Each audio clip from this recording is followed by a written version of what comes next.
শুরু করছি ঘোষালনামা। আপনাদের সঙ্গে রয়েছে আমি ইন্দ্রাণী, আমার সঙ্গে রয়েছেন মুখ্য রাজনৈতিক বিশ্লেষক জয়ন্ত ঘোষাল। যে খবর সামনে আসছে, রাজ্যে রাজ্যে ডিটেনশন সেন্টার তৈরি করার নির্দেশ এসেছে কেন্দ্রীয় স্বরাষ্ট্র মন্ত্রকের তরফ থেকে। জানানো হয়েছে আলাদাভাবে ডিটেনশন সেন্টার সেখানে তৈরি করতে হবে।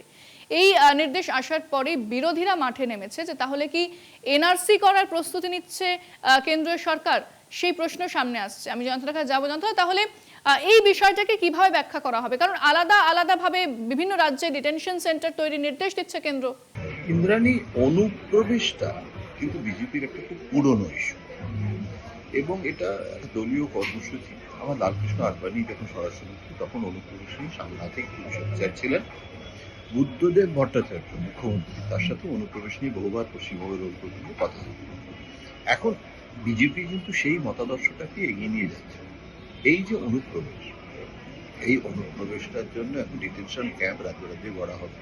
অমিত শাহর এই ঘোষণার মধ্যে দিয়ে কিন্তু বিজেপির যে দর্শন সেটা প্রতিফলিত হচ্ছে এবং ভোটের রাজনীতিক অনুপ্রবেশ একটা মস্ত বড় ইস্যু হয় এবং সবগুলো রাজ্যে যদি একটা ডিটেনশন ক্যাম্প তৈরি করা হয়, তাদেরকে চিহ্নিত করা হয়।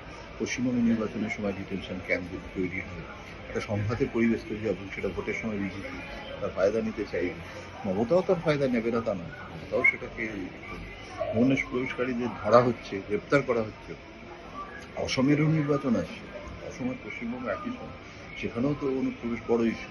সুতরাং এটা কতটা বাস্তবায়িত হবে, কতটা কার্যকর হবে আমি জানি না, কারণ এটা তো 2014 সালে নরেন্দ্র মোদী যখন ক্ষমতায় এলেন, তার আগে যখন নির্বাচনী প্রচারে এসেছিলেন পশ্চিমবঙ্গে, তখনই উনি ঘুষপেটিয়া করছেন এবং তখন কিন্তু বাংলাদেশের থেকে বিরাট প্রতিক্রিয়া হচ্ছে এবং শেখ হাসিনা তখন ছিল প্রধানমন্ত্রী। আমি তখনও বলেছিলাম যে এটা বাস্তবে হবে না, এটা নির্বাচন ইস্যু হয়, এগুলোকে বলে ইলেকট্রাল রেটোরিক্স।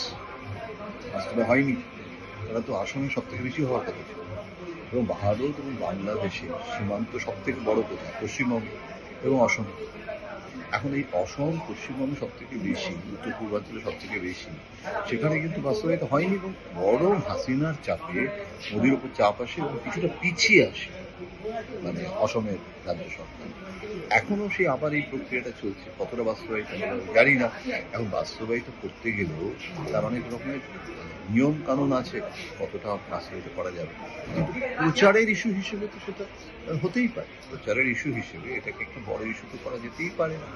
তো সেইটাই কিন্তু করতে চাইছে। অনেক ধন্যবাদ জানাবো জয়ন্তদাকে। আপনারা বেশ কিছু খবরের আলোচনা শুনছিলেন এবং জয়ন্তদা বিশ্লেষণ শুনছিলেন। বেশ কিছু খবর নিয়ে আমরা প্রতিবার আলোচনা করি, আজও সেইভাবে কিছু আপডেট আপনাদের দিলাম। তবে আজকের আলোচনা এখানেই শেষ করছি। অন্যান্য খবরের জন্য নজর রাখতে হবে আমাদের অনুষ্ঠান ঘোষালনামা, কলকাতা টিভি ডিজিটাল এবং কলকাতা টিভির পর্দায় রাত দিন 7 দিন।